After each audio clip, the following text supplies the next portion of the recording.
साहूकार था जिसके 7 बेटे और 1 बेटी थी। सातों भाई बहन एक साथ बैठकर भोजन करते थे। एक दिन कार्तिक की चौथ का व्रत आया तो भाई बोला कि बहन आओ भोजन करें। बहन बोली कि आज करवा चौथ का व्रत है, चांद निकलने पर ही खाऊंगी। तब भाइयों ने सोचा कि चांद निकलने तक बहन भूखी रहेगी, तो एक भाई ने दिया जलाया, दूसरे भाई ने चलनी लेकर उसे ढका और नकली चांद दिखाकर बहन से कहने लगा कि चांद निकल आया है, अर्घ दे।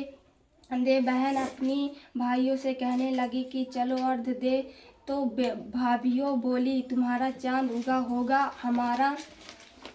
हमारा चांद तो रात को उगेगा। बहन ने जब अकेले ही अर्घ दे दिया, खाने लगी तो पहले ही गिलास में बाल आया, दूसरे गिलास में कंकड़ आया और तीसरे गिलास में मुंह की ओर किया तो उसकी ससुराल से संदेश आया कि उसका पति बहुत बीमार है, जल्दी भेजो। माँ ने जब लड़की को विदा किया तो कहा कि रास्ते में जो भी मिले उसके पांव लगना और जो कोई सुहाग का आशीर्वाद दे उसके पल्ले में गांठ लगाकर उसे कुछ रुपए देना। बहन जब भाइयों से विदा हुई तो रास्ते में जो मिला उसने यही आशीष दी कि तुम 7 भाइयों की बहन, तुम्हारे भाई सुखी रहे और तुम उनका सुख देखो। सुहाग का आशीष किसी ने भी नहीं दिया। जब वह ससुराल पहुंची तो दरवाजे पर उसकी छोटी ननद खड़ी थी। वह उसके भी पाँव लगी तो उसने कहा कि सुहागे रहो, सपूती हो।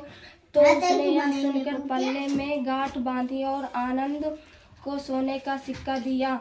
तब भीतर गई तो सास ने कहा कि पति धरती पर पड़ा है, तो वह उसके पास जाकर उसकी सेवा करने के लिए बैठ गई। बाद में सास ने दासी के हाथ बची खुची रोटी भेज दी। इस प्रकार से समय बीतते गृहस्थ मार्गशीर का चौथ आई तो चौथ माता बोली करवा ले भाइयों की प्यारी करवा ले। लेकिन जब उसने चौथ माता नहीं दिखलाई दी तो वह बोली हे माता, आपने मुझे उजाड़ा है तो आप ही मेरा उद्धार करोगे, आपको मेरा सुहाग देना पड़ेगा। तब उस चौथ माता ने बताया कि पौष की चौथ आएगी, वह मेरे से बड़ी है, उसे ही सब कहना, वही तुम्हारा सुहाग वापस देगी। पौष की चौथ आकर चली गई, माघ की चली गई, फागुन की चली गई, चैत्र, वैशाख, जेठ, आषाढ़ और श्रावण भादो की सभी चौथ आई और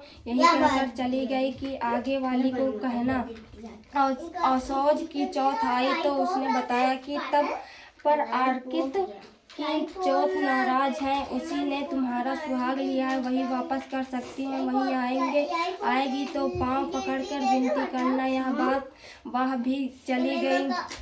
जब कार्तिक की चौथ आई तो वह गुस्से से बोली भाइयों की प्यारी करवा ले, दिन में चांद उगानी करवा ले, व्रत खंडन करने वाली करवा ले, भूखी करवा ले। तो यह सुनकर चौथ माता को देखकर उसने पांव पकड़कर गिड़गिड़ाने लगी, हे चौथ माता, मेरा सुहाग तुम्हारे हाथ में है, आप ही मुझे सुहागिन करे। तो माता बोली